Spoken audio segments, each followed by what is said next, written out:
पूर्वी चंपारण स्थित रक्सौल के लाल ने यूपीएससी परीक्षा में कमाल कर दिया है। रक्सौल के कस्टम रोड निवासी संजय गुप्ता के पुत्र रानू गुप्ता ने यूपीएससी परीक्षा में 536वां रैंक हासिल कर चंपारण का मान बढ़ाया है। खबर के मुताबिक रानू गुप्ता ने तमिलनाडु के वेलोर इंस्टीट्यूट ऑफ टेक्नोलॉजी से इंजीनियरिंग करने के बाद फिलहाल बेंगलुरु में जॉब कर रहे थे और साथ ही साथ यूपीएससी की तैयारी में लगे थे। इसी बीच मंगलवार को जब रिजल्ट प्रकाशित हुआ तो उन्हें 536वां रैंक प्राप्त हुआ। रानू ने अपनी सफलता का श्रेय अपने माता पिता एवं गुरुजनों के साथ अपने मित्रों को दिया है। रानू को मिली इस कामयाबी पर पूरे रक्सौल में खुशी का माहौल है। अब से थोड़ी देर पहले जब हमने रानू गुप्ता से बात की उनकी इस कामयाबी को लेकर, तो क्या कुछ कह रहे हैं रानू गुप्ता, आइए आपको सुनाते हैं। रानू गुप्ता जी, बहुत बहुत बधाई आपको। आपने शानदार कामयाबी हासिल की है, पूरे चंपारण का मान बढ़ाया है। धन्यवाद सर, धन्यवाद सर।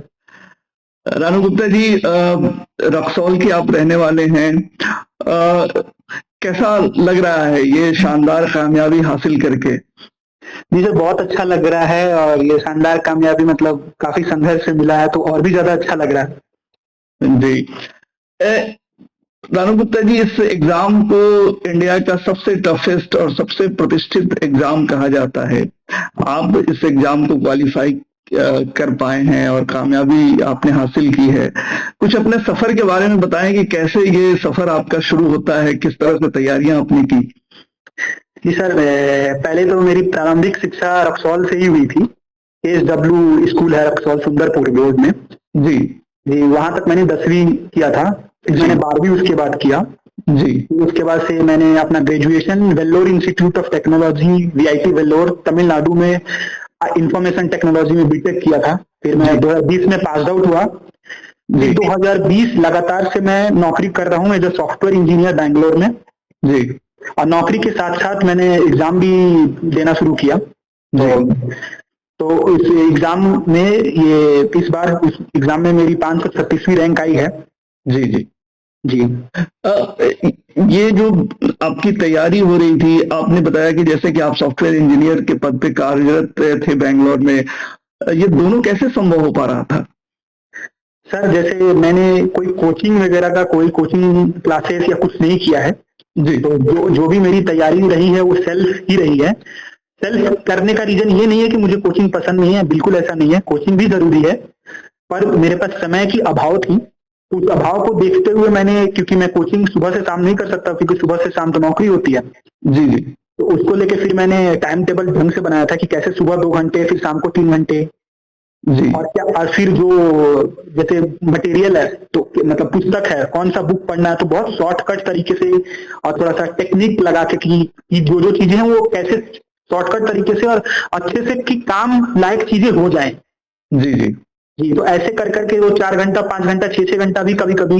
फिर बाकी जो हमारा सैटरडे संडे का छुट्टी होता है सर, जी, जी, तो सिर्फ सैटरडे संडे सर जितना भी हो सकता था सैटरडे संडे हम कोशिश करते थे कि बहुत ज्यादा पढ़ पाए। जी, जी, तो बाकी लेकिन सर 2020 के बाद तो बस यही कहूंगा कि तैयारी में ही सारी चली गई और नौकरी में चली गई। बाकी उसके अलावा मैं कहीं जा भी नहीं पाया। घूमना फिरना सब बंद, ये सब कुछ नहीं था क्योंकि मेन जरूरी ये था। नहीं, आप आज आपने जो कामयाबी हासिल की है, अब तो पूरी दुनिया आप घूमेंगे। रानू साहब, एक चीज और मैं आपसे समझना चाहूंगा कि जो आमतौर से जो तैयारियां होती हैं यूपीएससी की, तो ये जॉब के साथ जो है लोगों को मुमकिन नहीं हो पाता है। आपने बिल्कुल एक अलग ढंग से जो है इन चीजों को लिया और किया।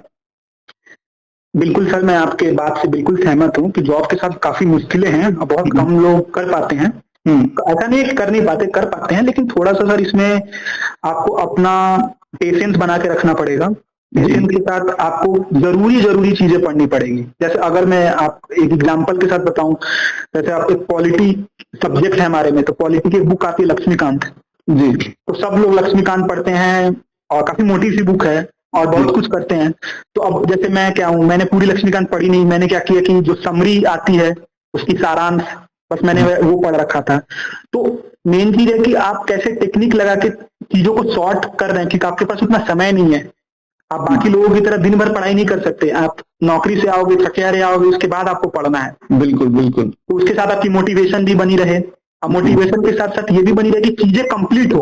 और फिर आपकी कंपटीशन तो वो लोगों से है जो कोचिंग भी कर रहे हैं, जो 12-12 घंटे पढ़ रहे हैं दिन भर में।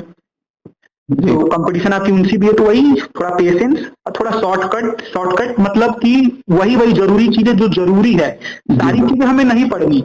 जी जी। बस ध्यान से, एकाग्र से ध्यान देखना है कि क्या क्या हम कर सकते हैं जिससे हमारा नंबर आए। हमें ज्ञान बहुत ज्यादा बटोर के उससे उतना कुछ नहीं होगा।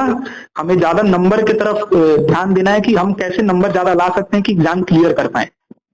बिल्कुल बिल्कुल। ये कौन सा अटेम्प्ट था आपका? सर ये मेरा दूसरा अटेम्प्ट था। जी, दूसरे अटेम्प्ट में ही आपने क्वालिफाई किया, बहुत खूब। जो रैंक आपको मिला है राम गुप्ता जी, उस हिसाब से आपको कौन सा पद जो है मिल रहा है? सर अभी 2 पद का चांस ज्यादा है। या तो आईपीएस मिलेगा मोस्ट प्रोबेबली। जी जी। अगर आईपीएस नहीं मिलता है तो फिर आईआरएस कस्टम्स मिलने के चांस है। जी जी। आप तो ओबीसी कैटेगरी में आते हैं तो फिर उसका भी बेनिफिट मिलना चाहिए आपको। सर अभी तो जब तक रैंक मतलब जब तक वो कैडर नहीं आ पाएगा तब तक तो मैं बता नहीं पाऊंगा कि कितना बेनिफिट मिलेगा कितना नहीं। जी जी। वो जब लिस्ट आएगी, जैसे जून जुलाई में आती है आपको कि किसको क्या मिला, अभी मैं भी गैस ही कर रहा हूँ कि ये मिलना चाहिए। मैं गलत भी हो सकता हूँ, मैं सही भी हो सकता हूँ।